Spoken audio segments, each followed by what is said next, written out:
देसी ब्रांड नेता है, ये तो है देसी ब्रांड नेता और मैं हूँ विलायती ब्रांड। इस तरह से मजे ले लेकर के लीला राम जी बोल रहे थे, वैसे तो मैं नहीं बोल सकता।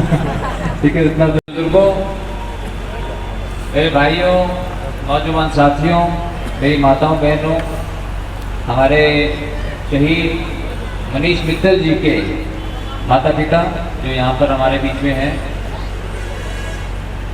और इतनी संख्या में आए हुए पत्रकार छायाकर बंधुओं, आज मुझे आप लोगों के बीच आकर मुझे बहुत खुशी हो रही है। पिछले चुनाव में आप लोगों ने कैथल से एक तरफा आप लोगों ने माहौल बनाकर मुझे तीसरी बार मुझे यहाँ से सांसद बनाया, देश की सेवा करने का, आप लोगों की सेवा का मौका दिया। उसके लिए मैं अपनी तरफ से, अपने परिवार की तरफ से और भारतीय जनता पार्टी की तरफ से आप सभी का बहुत बहुत धन्यवाद करता हूँ, आभार व्यक्त करता हूँ।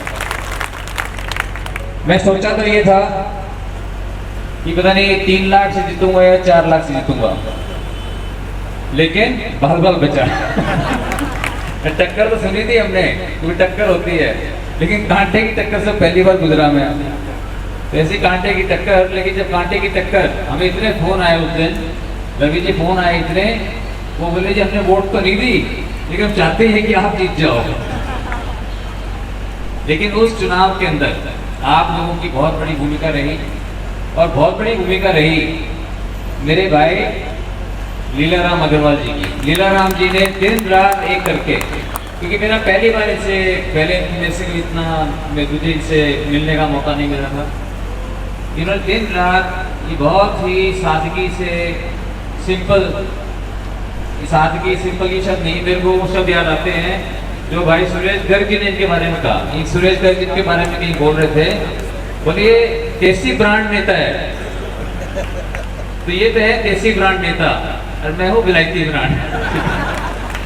तो फिर मैंने फिर बाद में मैं सोच रहा था देसी ब्रांड ले तो जैसे मैं फिर दिमाग लगाई, ये देसी फायर ब्रांड नेता है ये लीलाराम जी। अब इतनी सड़कें, मैं तो कई कागज कुगज देख करके जो है देखूंगी इतने सड़क यहाँ से, यानी सारी सड़क जो है 15 सड़कें तो सारी आपके सामने एक एक गिनवा दी सड़क। ये इसलिए गिनवा दी क्योंकि सारे दिन इनका यही काम है, सारे दिन रात की आप लोगों की सेवा में पूरी तरह से समर्पित है। इनमें घोड़े चलाने, ना इनमें बंदूक चलाने, ना कारखाने चलाने, तो आप लोगों की सेवा में लगे रहते हैं। इसलिए पर जोरदार ताली बजाएं अपने भाई के लिए। और इन्होंने जाकर के जिस तरह से इन्होंने मेरे लिए वोट मांगे इनके गांव के अंदर, क्योड़क के अंदर, आप क्या मानोगे इस बात को, 80% 75%, 80% जो है इन्होंने मेरे को वोट दिलाया, बोल करके भी नवीन मेरा छोटा भाई है, इसको आप वोट दो।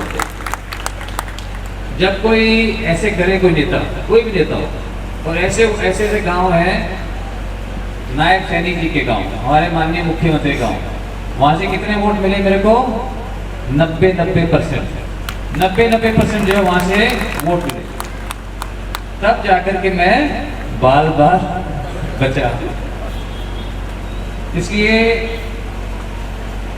मैं बहुत कुछ करना चाहता हूँ यहाँ पे, जो मैंने वादे किए हैं आपको, कि मैं यहाँ पे कौशल विकास केंद्र बनाऊंगा।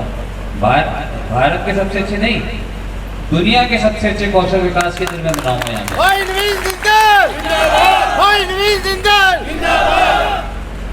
और लेकिन मेरी ताकत है आप सब लोगों का आशीर्वाद। अकेला आदमी कुछ नहीं कर सकता। मैं और मेरा भाई एक और एक 2 नहीं है, 11 है। और साथ में जब हमारा भाई नायब सैनी जी जुड़ जाए तो फिर 111 हो जाते हैं। अभी अमरजीत जी बता रहे थे, ये सीखी बात ही मेरे से ये है ना, ये वाली कि केंद्र सरकार वाली और राज्य सरकार वाली। अभी मैं प्रधानमंत्री आया तो उसमें, क्योंकि मैंने सारे आंकड़े चेक करे तो उसके अंदर हरियाणा को बने 57 साल हो गए। 57 साल के अंदर सिर्फ 2 साल का, और ये हमारे इतने पत्रकार छायाकार भाई बहन यहाँ पर हैं, आप चेक कर रहे हैं, सिर्फ 2 साल 1987 से 1989 तक सिर्फ ऐसा एक टाइम था कि जब केंद्र के अंदर कांग्रेस थी और हरियाणा में लोकदल थी, उसके अलावा कभी भी ऐसा नहीं हुआ कि अलग अलग सरकार हो, क्योंकि हरियाणा के लोग बहुत जागरूक हैं। वो दिल्ली में जो सरकार हरियाणा में चाहिए होती है ना, उसी सरकार को वो दिल्ली में बिठाते हैं। तो आज क्यों बिठाते हैं वहाँ? क्योंकि ताकि अच्छा तालमेल रहे। अब अगर यहाँ पर एमपी आपने मेरे को बना दिया, एमएलए किसी और बना, आपस में खटपट चलती रहे और पिसेगा कौन बीच में? लोग। काम किसका नहीं होगा? शहर का काम नहीं होगा।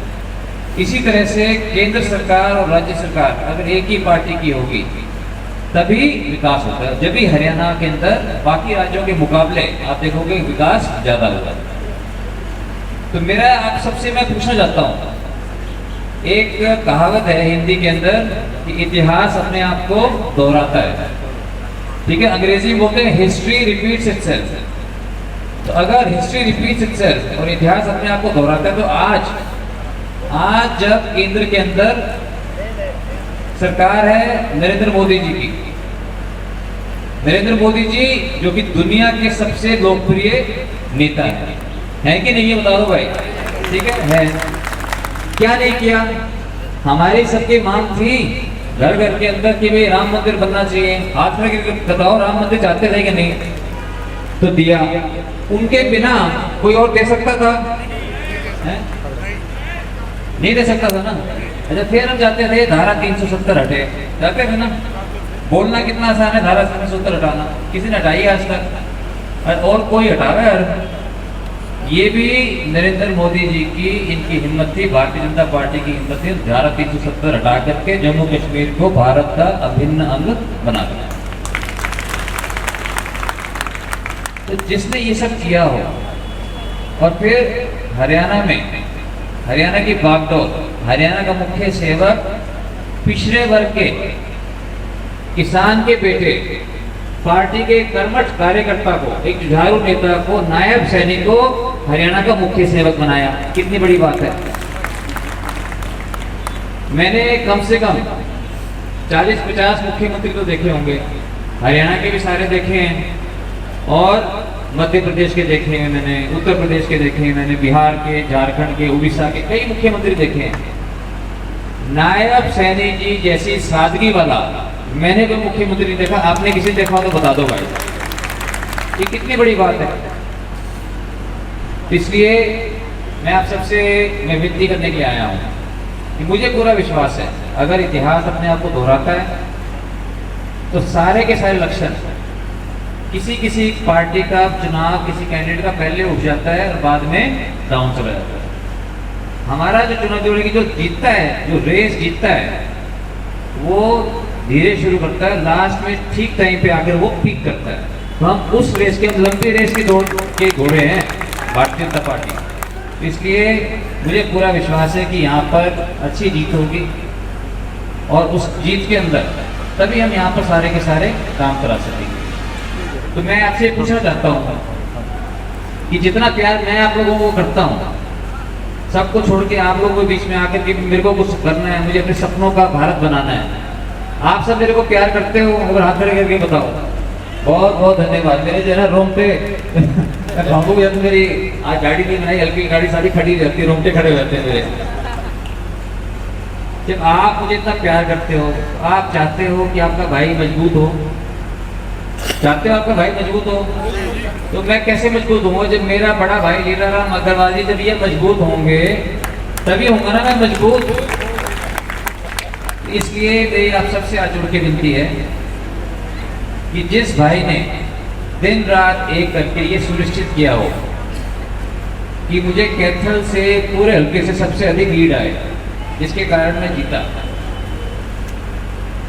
तो आज हमारा भी फर्ज बनता है कि हम सब एकजुट होकर के, देखो मजाक की बात कुछ और होती है, हम किसी के बारे में कह रहे, मैं किसी के बारे में कुछ कहना नहीं चाहता, लेकिन जिस तरह से इन्होंने काम करवाए, जिस तरह से अस्पताल, मेडिकल कॉलेज, भगवान परशुराम मेडिकल कॉलेज, ये कोई छोटी बात है, 1000 करोड़ का कहीं और पर नहीं बन रहा। ये लीलाराम जी की हिम्मत है जो इन्होंने पीछे पड़ के और कैथल के अंदर, क्योंकि मैं ये भी बताया जब कैथल की बात आती है तो कैथल में डॉक्टर नहीं टिकेंगे, प्रोफेसर नहीं टिकेंगे, ये मुझे बता रहे थे लीला राम जी, लेकिन लीला राम जी बोले नहीं जी, हम यहाँ कुछ भी करना पड़े आपको यहीं पे बनाना है। ये इनकी हिम्मत है जो यहाँ पर ये मेडिकल कॉलेज लेकर के आए हैं। और पीजीआई करते हैं। पीजीआई का क्या मतलब? पीजीआई मतलब पोस्ट ग्रेजुएट इंस्टीट्यूट। इतनी सी बात है कि डॉक्टर के बाद जहाँ एमडी बनना शुरू होते हैं उसको पोस्ट ग्रेजुएट इंस्टीट्यूट बोल देते हैं। तो इसलिए ये पोस्ट ग्रेजुएट इंस्टीट्यूट होगा, पीजीआई का बाप बनेगा यहाँ पर। इतना अच्छा जो है अस्पताल बनेगा। इन्होंने एलिवेटेड ट्रैक की बात की, और ये जो पार्क की बात है, ये आपने कहा कि अभी दूसरी आप बोल रहे थे यहाँ सामने पार्क की जगह है, तो आप मुझे जगह दिलवा दो, मैं और मेरे भाई हम सारे मिल करके वहाँ पर जो है बाबूजी के नाम से पार्क जो है बनवा देंगे, जो भी कुछ करना पड़ेगा। इसे जो भी आप मेरे से आशा रखते हो, मैं पूरी तरह से उसको निभाने के लिए मुझे अपना, मैं उसको सौभाग्य समझूंगा मैं अगर कुछ कर सका। आप लोगों के आशीर्वाद से परमात्मा ने सब कुछ दिया। अब एक ही मन में है कि मैं कुछ बहुत कुछ अच्छा करके दिखाऊं। एक मिनट कागज छोटा बड़ा कागज दिए।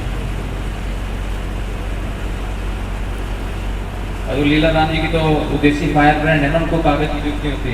मैं देख रहा हूँ कोई रह ना जाए मेरा सारे बहुत दिए पॉइंट, कुछ छोड़ा नहीं ले भाई। मैं भी धीरे धीरे जो है विलायती फायर ब्रांड होने लगा हूँ।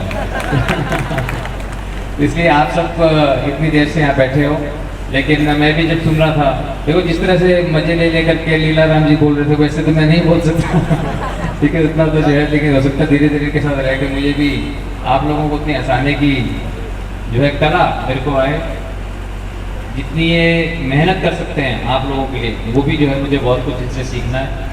तो मैं आज सभी से आपसे हाथ जोड़ करके विनती है कि आने वाली 5 तारीख किसी की बातों में बताना, हमने देखना है कि कौन व्यक्ति हमारे लिए सेवा के लिए दिन रात हाजिर रहता है, और जहाँ पे आपको विलायती की जरूरत तो मैं इनके साथ हूँ, हम देसी और विलायती दोनों मिलकर के जो है हम दोनों आपकी सेवा करेंगे।